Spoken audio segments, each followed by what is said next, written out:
kenapa kok nggak bisa ke ikut itu kenapa? Lah iya kan nggak bisa masuk ke sistem anak-anak.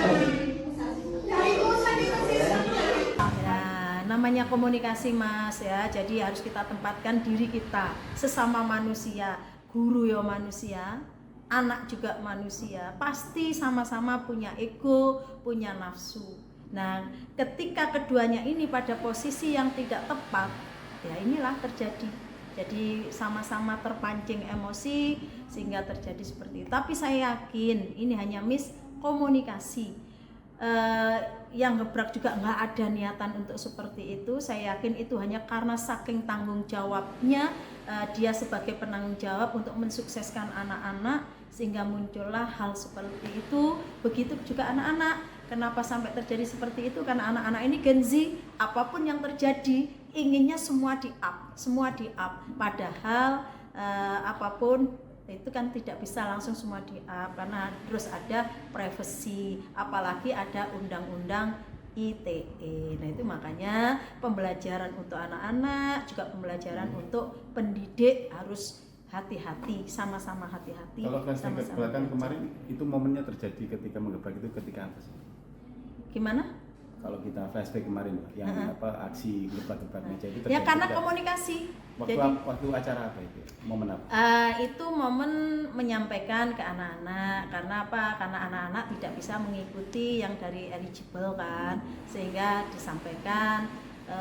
Karena harus disampaikan ke anak-anak. Nggak mungkin kita tutup. Oh ini tahu-tahu nggak ikut. Nah ini kita juga transparan. Kita sampaikan ke anak-anak bahwa rezeki sampean itu tidak lewat jalur ini nak, nanti lewat jalur yang UTBK, ada SEPAN, nah seperti itu. Nah tapi tadi itu namanya pertemuan, berdiskusi lah, yang satu memang sangat berharap untuk ini jawaban yang mungkin menurut dia belum, sehingga terjadilah seperti itu. Jadi itu manusiawi menurut saya, tapi memang ya harus sebagai pembelajaran. Hal seperti itu memang tidak diperkenankan dalam dunia pendidikan. Ya tidak hanya dunia pendidikan, dimanapun bullying itu kan harus kita hentikan. Kekerasan itu kan juga walaupun itu hanya verbal mungkin kan juga harus kita hilangkan. Mungkin ada sanksi nggak?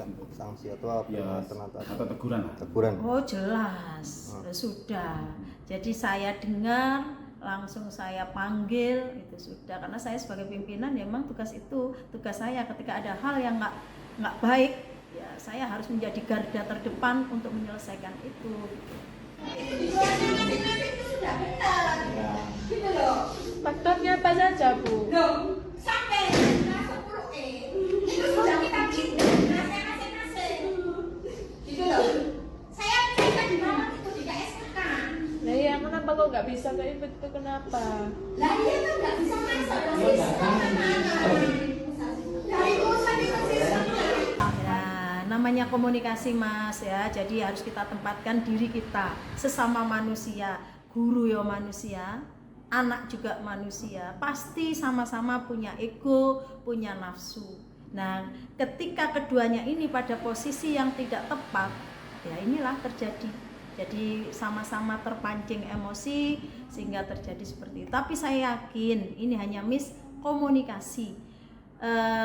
Yang gebrak juga nggak ada niatan untuk seperti itu. Saya yakin itu hanya karena saking tanggung jawabnya, dia sebagai penanggung jawab untuk mensukseskan anak-anak sehingga muncullah hal seperti itu. Begitu juga anak-anak. Kenapa sampai terjadi seperti itu? Karena anak-anak ini Gen Z, apapun yang terjadi inginnya semua di-up. Padahal apapun itu kan tidak bisa langsung semua di-up karena terus ada privacy, apalagi ada undang-undang ITE. Nah itu makanya pembelajaran untuk anak-anak juga pembelajaran untuk pendidik harus hati-hati, sama-sama hati-hati. Kalau flashback ke belakang kemarin itu momennya terjadi ketika menggebrak itu ketika apa sih? Gimana? Kalau kita flashback kemarin yang aksi gebrak-gebrak meja itu terjadi. Ya karena komunikasi. Waktu acara apa itu? Momen apa? Itu momen menyampaikan ke anak-anak. Karena apa? Karena anak-anak tidak bisa mengikuti yang dari eligible kan, sehingga disampaikan.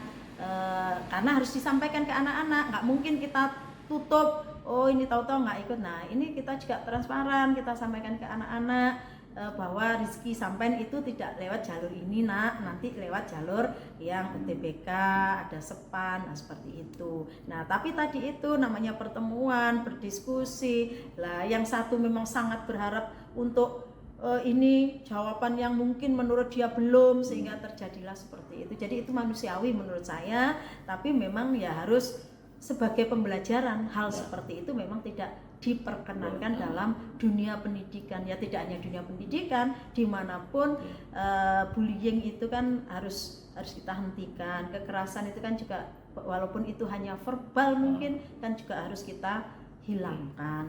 Mungkin ada sanksi nggak? sanksi atau Ya, atau teguran lah. teguran. Oh jelas, sudah. Jadi saya dengar, langsung saya panggil, itu sudah. Karena saya sebagai pimpinan memang tugas saya ketika ada hal yang nggak baik, ya saya harus menjadi garda terdepan untuk menyelesaikan itu. Itu sudah benar. Gitu loh. Faktornya apa saja, Bu? Loh, sampai kelas 10 itu sudah kita pindah masing-masing. Gitu loh. Saya bisa di bawah itu di KSK. Nah iya, kenapa kok nggak bisa ke ibu itu kenapa? Lah iya kan nggak bisa masuk ke sistem anak-anak. Lah itu usah di sistem. Nah, namanya komunikasi Mas ya, jadi harus kita tempatkan diri kita sesama manusia, guru ya manusia, anak juga manusia, pasti sama-sama punya ego, punya nafsu.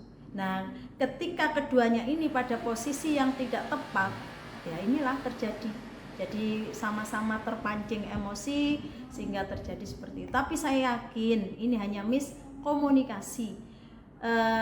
Yang gebrak juga nggak ada niatan untuk seperti itu. Saya yakin itu hanya karena saking tanggung jawabnya, dia sebagai penanggung jawab untuk mensukseskan anak-anak, sehingga muncullah hal seperti itu.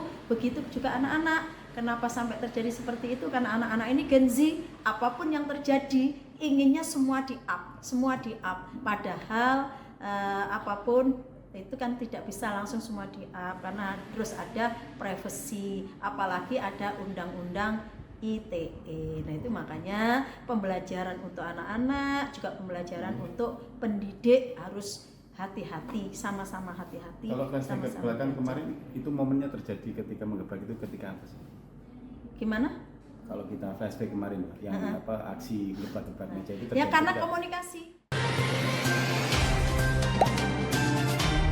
Dengarkan berita bersuara. Klik fitur text to speech di inews.id.